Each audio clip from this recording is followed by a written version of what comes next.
بسم اللہ الرحمن الرحیم۔ السلام علیکم، بخاری وائس میں خوش آمدید۔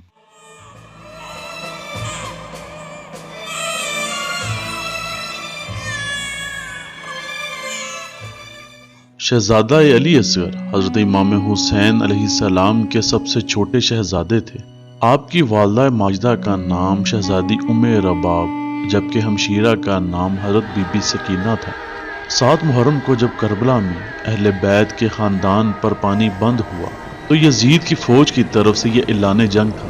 10 محرم کو جب یزید کی فوج کے ساتھ لڑتے ہوئے اہل بیت کے خاندان کی شہادتیں ہوئیں تو سب سے آخر میں حضرت امام حسین بچے۔ آپ نے اپنی تلوار ذوالفقار کو کمر پر رکھ کر اپنے گھوڑے ذوالجناح پر سوار ہوئے اور فرمایا، کیا کوئی ہے جو میری مدد کرے؟ کوئی ہے جو نواسہ رسول کی مدد کرے؟ اس پکار کے ساتھ نواسہ رسول صلی اللہ علیہ وسلم یزید کے آدمیوں کو آخری موقع دے رہے تھے۔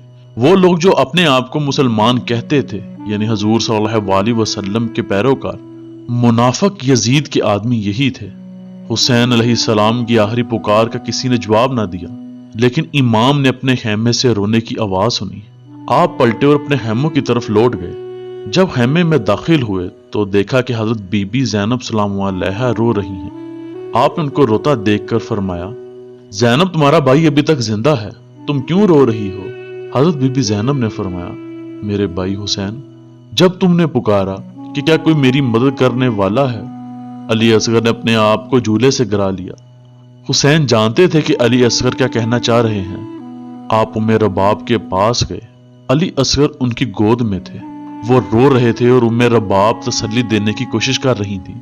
حسین نے ننھے شہزادے کو اٹھایا اور ان کے کان میں سرگوشی کی۔ علی اصغر نے رونا چھوڑ دیا۔ شہزادے نے باپ کی طرف دیکھا اور مسکرا دیا۔ آپ نے حضرت بی بی ام رباب سے فرمایا کہ میں علی اصغر کو اپنے ساتھ جنگ میں لے جا رہا ہوں تاکہ ان کے لیے پانی لا سکوں۔ امام نے علی اصغر کے کان میں کیا سرگوشی کی کہ علی اصغر نے رونا بند اور مسکرانا شروع کر دیا۔ روایت ہے کہ امام حسین نے سرگوشی کی، میرے بیٹے علی اصغر، کیا تم میرے ساتھ جنگ میں آنا چاہتے ہو؟ اصغر، کیا تم میدان میں جنگ میں اپنی طاقت دکھانا چاہتے ہو؟ آؤ چلو میرے ساتھ۔ ام رباب نے علی اصغر کا لباس تبدیل کیا۔ امام حسین علی اصغر کو میدان میں لے گئے۔ سخت گرمی تھی اور علی اصغر کو پیاس لگی تھی۔ حسین نے ننھے شہزادے کو چلچلاتی دھوپ سے بچانے کے لیے اپنے ابا سے ڈانپ لیا۔ یزید کے آدمیوں نے حسین کو اپنے ہاتھ میں کوئی چیز لیے قریب آتے دیکھا۔ انہوں نے ایک دوسرے سے کہا، دیکھو حسین قرآن لا رہے ہیں، اس کے پاس اس کی مدد کرنے والا کوئی نہیں بچا۔ قرآن کی مدد سے وہ جیتنے کی امید کر رہا ہے۔ امام یزید کے سپاہیوں کے پاس گئے، ابا کو ہٹا کر علی اصغر کو دکھایا۔ آپ نے علی اصغر کو اپنے دونوں ہاتھوں سے پکڑا اور فرمایا، اے یزید کے سپاہیوں، تمہیں کیا لگتا ہے کہ میں نے تمہیں ناراض کیا ہے؟ لیکن اس چھوٹے بچے نے تمہارا کیا بگاڑا ہے؟ اس کی ماں کا دودھ سوکھ گیا ہے، اسے 3 دن سے پانی کا قطرہ نہیں ملا، یہ پیاس سے مر رہا ہے۔ میں تم سے التجا کرتا ہوں کہ اس معصوم بچے کو پانی پلا دو۔ یزید کا کوئی سپاہی علی اصغر کے لیے پانی نہ لایا۔ ایک بار پھر امام حسین نے فرمایا، شاید تمہیں لگتا ہے کہ جب تم اس بچے کے لیے پانی لاؤ تو میں پی لوں گا۔ میں اس چھوٹے بچے کو زمین پر رکھ دیتا ہوں، تم خود آ کر سے پانی پلا سکتے ہو۔ حسین نے علی اصغر کو کربلا کی جلتی ریت پر رکھا۔ شہزادہ تپتی ریت پر خاموشی سے لیٹ گیا۔ شہزادے نے سر کو موڑ کر یزید کے آدمیوں کی طرف دیکھا۔ علی اصغر کے لیے پانی نہ آیا۔ حسین نے علی اصغر کو اٹھایا اور فرمایا، میرے بیٹے علی اصغر، میرے پیارے، تم اتنے چھوٹے ہو کر تلوار یا نیزہ سے نہیں لڑ سکتے۔ میرے ننھے مجاہد، میرے چھوٹے سپاہی، تم علی کے پوتے ہو، تم اپنی زبان سے جہاد کرو۔ ننھے اصغر نے اپنی خشک زبان کو باہر نکالا اور اسے اپنے خشک ہونٹوں پر پھیرتے ہوئے یزید کے آدمیوں کی طرف دیکھا اور اپنی زبان سے جہاد کیا۔ چھوٹے سپاہی نے ایک عجیب تیر مارا جس نے یزید کے سپاہیوں کے دلوں کو نشانہ بنایا۔ جن کے اپنے بچے تھے وہ بے چین ہو گئے، کچھ رونے لگے۔ وہ آپس میں بولے، حسین سچ کہہ رہا ہے، اس بچے نے ہمارا کیا بگاڑا ہے؟ اسے ایسی سزا کیوں دی جائے؟ چلو اسے پانی پلا دو۔ عمر سعد کو فکر ہوئی کہ اس کے سپاہی اس کے خلاف ہو جائیں گے۔ چھوٹے سپاہی کی لڑائی بہت مؤثر تھی۔ چھوٹا شہزادہ اپنے طریقے سے جہاد کر رہا تھا۔ عمر سعد نے اپنے بہترین تیر انداز کو حکم دیا، ارملا، تم کس چیز کا انتظار کر رہے ہو؟ چھوٹے بچے کو خاموش کراؤ۔ کیا تم نہیں جانتے کہ وہ علی کا پوتا ہے؟ جلدی کرو، اپنا تیر مارو اس سے پہلے کہ بہت دیر ہو جائے۔ حرملہ نے عمر سعد سے کہا، امیر، میرے پاس وہ تیر ہے جو جانوروں کو مارا جاتا ہے، جس کے 3 سر ہیں۔ مجھے 1 سر والا تیر دو، کیونکہ یہ تیر انسانوں کو نہیں بلکہ جانوروں کے شکار کے لیے استعمال ہوتا ہے۔ عمر سعد نے کہا کہ یہی تیر اسے مار دو۔ حرملہ لعین نے تیر کمان میں رکھا اور ہوا میں چلا دیا۔ 3 تیز سروں والا ایک تیر صحرائے کربلا میں اڑ گیا۔ یہ جناب علی اصغر کی طرف جا رہا تھا۔ امام حسین نے تیر کو آتے دیکھا تو ننھے شہزادے کو اپنے بازو سے ڈانپ لیا۔ تیر حسین کے بازو سے نکل کر چھوٹے علی اصغر کی گردن میں جا لگا اور جناب علی اصغر موقع پر ہی دم توڑ گئے، جبکہ ایک اور روایت کے مطابق یہ 3 سروں والا تیر آپ کے کان، گردن اور سینے میں پیوست ہو کر امام حسین کے بازو میں جا لگا، اور ایک اور روایت کے مطابق اس تیر کا وزن چھوٹے شہزادے کے وزن سے زیادہ تھا۔ غریب حسین، غریب بابا جو اپنے چھوٹے بچے کے لیے پانی لینے آیا تھا، پانی کی بجائے علی اصغر کی گردن میں تیر لگا۔ امام نے آہستہ سے تیر علی اصغر کی گردن سے نکالا۔ آپ اپنے دل پر ہاتھ رکھ کر اس منظر کا تصور کریں، ایک باپ نے اپنے بچے کی گردن سے کیسے تیر نکالا ہوگا۔ ایک روایت کے مطابق آپ خیمے کی طرف بڑھے تو 10 قدم پیچھے ہٹے۔ ایسے ہی آپ نے 7 دفعہ کیا، یہ سوچ کر کہ ام رباب کو کیا کہوں گا۔ آخر کار آپ خیمے میں پہنچے جہاں ام رباب کھڑی تھی۔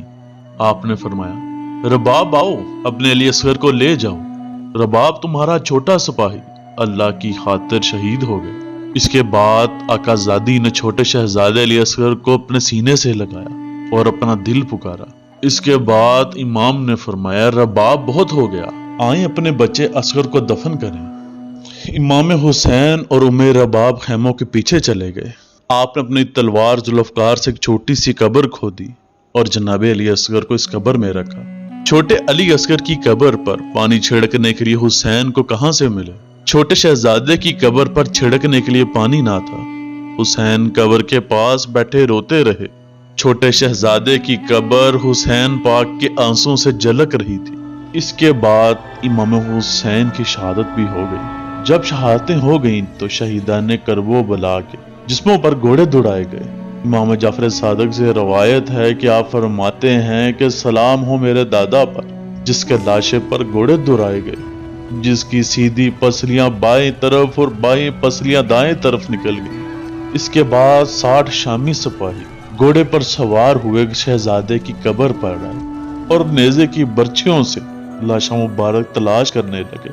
ایک ملعون کے نیزے سے چھوٹے علی اصغر کی لاش برآمد ہو گئی۔ اس چھوٹے شہزادے کی بھی گردن کاٹی گئی اور سارے کے نیزے پر سوار کیا گیا۔ روایت ہے کہ جب اہل بیت کا یہ قافلہ 10 محرم کے بعد کئی 100 میل مسافت کے بعد شام پہنچا تو یزید کی فوجوں نے اعلان کیا کہ کچھ باغیوں نے فوج کے خلاف اعلان بغاوت کیا، جن کو قتل کر دیا گیا اور ان کی بیویوں کو قید کر دیا گیا۔ آؤ لوگوں، ان کو دیکھو۔ لوگوں گھروں کے باہر اور چھتوں پر چڑھنا شروع ہوئے۔ اتنے میں ایک سپاہی نیزے پر سوار کیے چھوٹے علی اصغر کا سر لایا۔ اس شامی عورت نے اس سپاہی کو روکا اور سر علی اصغر کی طرف اشارہ کرتے ہوئے فرمایا، کیا یہ بھی باغی تھا؟ ناظرین گرامی، جب جسموں پر گھوڑے دوڑائے گئے تو ان میں چھوٹے علی اصغر کی بھی لاش شامل تھی۔ گھوڑوں کے سموں میں چھوٹے علی اصغر کے لاش مبارک کے ٹکڑے اکٹھے ہوئے اور کئی دور تک پھیل گئے۔ ننھے شہزادے کا جسم گلاب کے پھول کی طرح بکھر گیا۔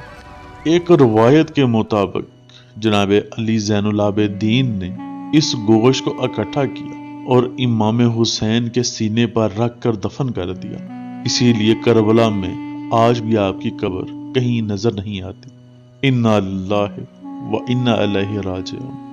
این عشق تے ویلا امتحان آیا، عشق لے حسین میدان آیا، واریا سید نے باغ پر وار سارا، وارث جنت دا سبق سکھان آیا۔